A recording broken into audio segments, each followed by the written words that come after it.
أعوذ بالله من الشيطان الرجيم. بسم الله الرحمن الرحيم. بسم الله الرحمن الرحيم. السلام عليكم ورحمة الله وبركاته. الحمد لله رب العالمين. وبه نستعين على أمور الدين والدنيا والآخرة. أشهد أن لا إله إلا الله وحده لا شريك له. وأشهد أن محمدا عبده ورسوله نبي بعده. اللهم صل على سيدنا محمد وعلى آل سيدنا محمد. لا حول ولا قوة إلا بالله العلي العظيم. رب اشرح لي صدري ويسر لي أمري واحلل عقدة من لساني يفقهوا قولي. صدق الله العظيم. Ma'asyiral muslimin rahimakumullah. Alhamdulillah, segala puji bagi Allah Subhanahu wa taala yang mana sore hari ini kita masih diberi oleh Allah kekuatan iman, Islam, taufik, hidayah, bahkan ma'unahnya sehingga kita bisa bersama-sama yang melaksanakan perintah Allah Subhanahu wa taala. Salah satunya kita sama-sama belajar, sama-sama menggali ilmu Allah Subhanahu wa taala. Mudah-mudahan semuanya mendapatkan ridha dari Allah Subhanahu wa taala. Amin ya rabbal alamin. Selawat serta salam kita aturkan kepada baginda Nabi Muhammad sallallahu alaihi wasallam. Mudah-mudahan dengan selawat kita mendapatkan syafaat. Mudah-mudahan dengan selawat kita bisa bertemu kepada baginda Nabi Muhammad sallallahu alaihi wasallam. Ma'asyiral muslimin rahimakumullah. Syekh Muhammad Saleh bin Abdullah, beliau berkata, makrifat itu terbagi menjadi 3. Yang pertama, makrifat secara syariat. Yang kedua, makrifat secara tarekat. Yang ketiga, makrifat secara hakiki. Yang pertama adalah makrifat secara syariat adalah kita melakukan atau kita mengetahui hukum-hukum secara zahir. Di antaranya kita mengetahui perkara yang halal, haram, yang wajib, yang sunnah, yang mubah, yang sah, yang tidak sah. Bahkan syarat-syarat daripada solat, puasa, rukun-rukun solat dan puasa dan lain dan sebagainya. Ini adalah mengetahui secara syariat atau makrifat secara syariat. Kita harus tahu juga yang membatalkan solat, yang membatalkan puasa, yang insya Allah tinggal beberapa hari lagi kita akan bersama-sama melaksanakan puasa Ramadan, mendapatkan ridha Allah Subhanahu wa taala, mendapatkan rahmat dari Allah Subhanahu wa taala. Dengan puasa Ramadan dan amal-amal kita akan dilipat-lipatkan oleh Allah Subhanahu wa taala. Amin ya rabbal alamin.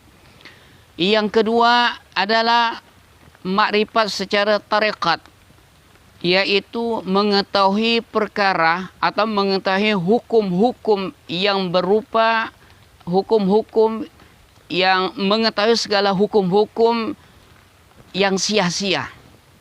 Di antaranya kita sudah sholat, kita sudah puasa, tetapi ada amalan yang mana amalan itu bisa sia-sia yang kita lakukan. Bahkan amalan-amalan sholat, amalan-amalan puasa itu akan batal dengan sebab makrifat secara tarekat. Di antaranya yaitu kita ibadah ada sifat sum'ah, ada sum'ah. Ibadah ada sifat sombong, takabur, ujub, dengki, iri hati, dan sebagainya. Ini akan merusak amal-amal kita yang secara syariat. Dengan kita sholat, itu akan amal-amal syariat kita akan batal. Pahala-pahalanya tidak akan dapat dari Allah Subhanahu wa taala. Kenapa? Karena kita melakukan, yaitu kita tidak menjauhi amalan-amalan yang berupa batin. Ma'asyiral muslimin rahimakumullah. Pernah diceritakan dari Hasan Basri rahimakumullah, yang mana beliau pernah berjalan di pinggir sungai di daerah Baghdad. Tiba-tiba beliau melihat dua sosok manusia, laki-laki dengan perempuan. Di hati beliau ada di dalam hati beliau menyangka, perasaan hatinya dengan kata-kata di dalam hatinya, aku lebih baik, aku lebih bagus dibandingkan laki-laki itu yang duduk sebelah kanannya adalah wanita, sedangkan sebelah kirinya adalah botolan khamar. Masya Allah, tiba-tiba pemuda tadi langsung terjun ke sungai, menolong orang sebanyak 7 orang. Salah satunya tidak bisa ditolong, tidak bisa diselamatkan dari tenggelamnya, sedangkan 6 orang itu selamat dari tenggelam. Masya Allah. Ma'asyiral muslimin rahimakumullah. Tiba-tiba pemuda itu mendekati Hasan Basri. Terus Hasan Basri sempat terkejut melihat pemuda tadi yang terjun ke sungai, ya, menolong orang yang tenggelam sebanyak 6 orang yang bisa diselamatkan, yang satu orang tidak bisa diselamatkan sama sekali. Orang laki-laki yang pemuda tadi mendekati Hasan Basri, beliau berkata, wahai orang tua, andai kata kamu lebih hebat, kamu lebih hebat, lebih baik dibandingkan saya, tolong selamatkan satu orang yang tenggelam, yang mana saya tidak bisa menyelamatkan beliau. Apa kata Hasan Basri? Saya tidak bisa. Kemudian pemuda itu berkata, wahai Hasan Basri, yang duduk di sebelah kanan saya adalah ibu saya, sedangkan duduk sebelah kiri saya adalah botol putih, air putih yang isinya. Akhirnya kata pemuda itu, wahai Hasan, kalau kau bisa menyelamatkan satu orang, apa kata Hasan Basri? Wahai pemuda, jangankan untuk menyelamatkan satu orang, menyelamatkan hati saya saja, menyelamatkan diri saya saja, saya tidak bisa menyelamatkan. Apalagi orang yang satu orang yang tadi tenggelam, saya sendiri tidak bisa selamat. Kenapa? Karena saya berburuk sangka dengan kau, wahai pemuda. Yang kedua, saya merasa lebih hebat, lebih bagus, lebih baik dibandingkan kamu. Ma'asyiral muslimin rahimakumullah. Jadi intinya, kita hidup di dunia ini jangan mudah berburuk sangka.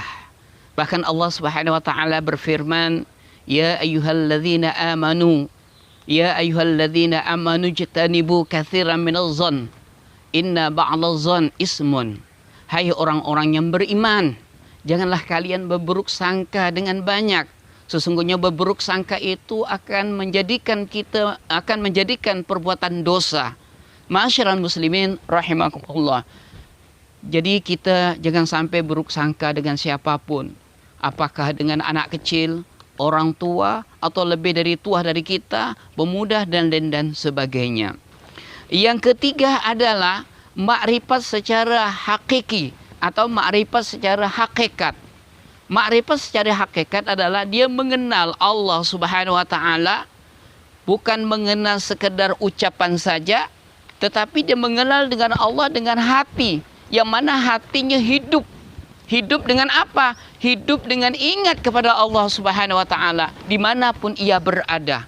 Ketika dia sholat dia ingat kepada Allah, ketika luar sholat pun juga dia ingat kepada Allah. Maka hatinya tidak ada selain Allah kecuali Allah dalam hatinya. Tidak ada makhluk yang lain kecuali Allah ada di dalam hatinya. Ma'asyiral muslimin rahimakumullah. Di dalam doa iftitah kita biasa membaca inna salati wa nusuki wa mahyaya wa mamati lillahi rabbil alamin.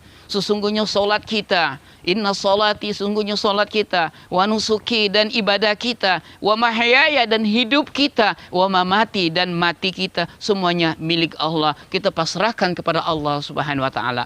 Apapun yang terjadi sekarang, yang terjadi yang sekarang maupun yang terjadi yang akan nanti, itu pun semuanya sudah digariskan oleh Allah Subhanahu wa taala. Di dalam syahadat, biasa kita membaca la ilaha illallah, tidak ada Tuhan selain Allah, la haula wala quwata illa, tidak ada kekuatan, wala haula tidak ada daya, la haula tidak ada daya, wala quwata dan tidak ada kekuatan illa billah kecuali Allah Subhanahu wa taala. Kita tidak ada daya sama sekali, kita pun juga tidak ada kekuatan untuk melakukan taat kepada Allah, dan kita menghindari maksiat pun juga tidak ada kekuatan sama sekali. Begitu juga ketika musibah yang menimpa kepada diri kita pun tidak bisa berbuat apapun kecuali dengan izin Allah Subhanahu wa taala. Ma'asyiral muslimin rahimakumullah. Sampai di sini dulu kajian pada sore hari ini, mudah-mudahan bermanfaat sehingga mendapatkan ridha dari Allah Subhanahu wa taala. Subhanakallahumma bihamdi asyhadu an la anta astaghfiruka wa atubu ilaik. Akhirul kalam wa billahi taufik wal hidayah. Assalamualaikum warahmatullahi wabarakatuh.